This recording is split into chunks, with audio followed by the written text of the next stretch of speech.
Naiinitan. Parang anong yung oras ngayon guys? Alas 8 pa ata. Ayan.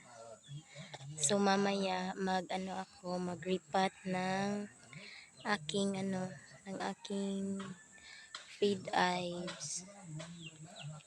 Ayan na guys sila.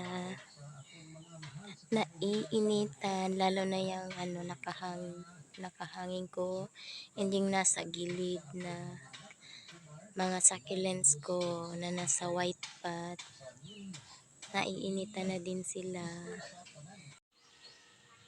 So ito na guys, na-repat ko na dito sa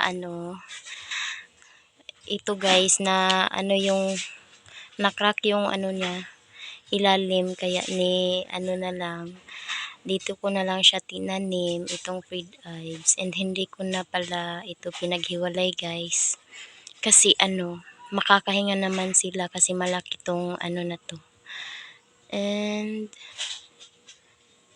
ayan, sana guys lumaki pa sila lalo. Ayan, naripat ko na rin si ating feed eyes. Ayan, naripat ko na siya guys. And itong isa, sinama ko na sa pagripat ko kasi maliit na yung maliit yung pot niya and hindi siya makalabas. Ito maganda to guys ipag nagpa-flower na siya. Parang pink ata yung flower nito. And ilagay natin doon sa pwesto niya. Nakapag-repat din guys kasi natulog si baby. Ayan na. Ito na yung ko rose. Nag-dry na yung mga leaves niya. Ayan.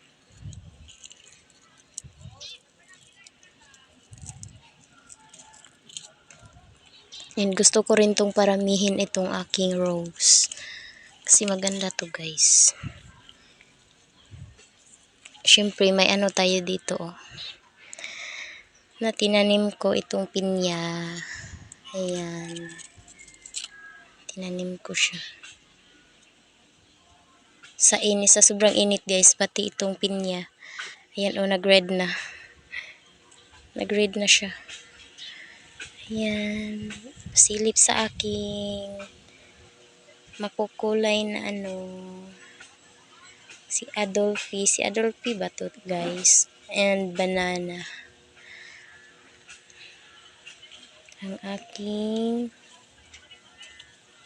gusto ko tong dagdagan si guys, si ghosty son. And pala ako guys nagpropa ako ng feed eyes. Ayan, yan siya, galing to sa sa crested na feed eyes ko. Hindi pa ito yung aking propagation ng tingnan nyo ang aking leaf propagation ng madiba. Ayan, madiba ko guys, tingnan nyo, ang ganda na. Ayan 5 to lahat, and natubuan sila. Ito yung isa, ayan, hindi ko nakukunin. And yun lang guys. Thank you for watching. Please like, comment, and subscribe. Bye guys.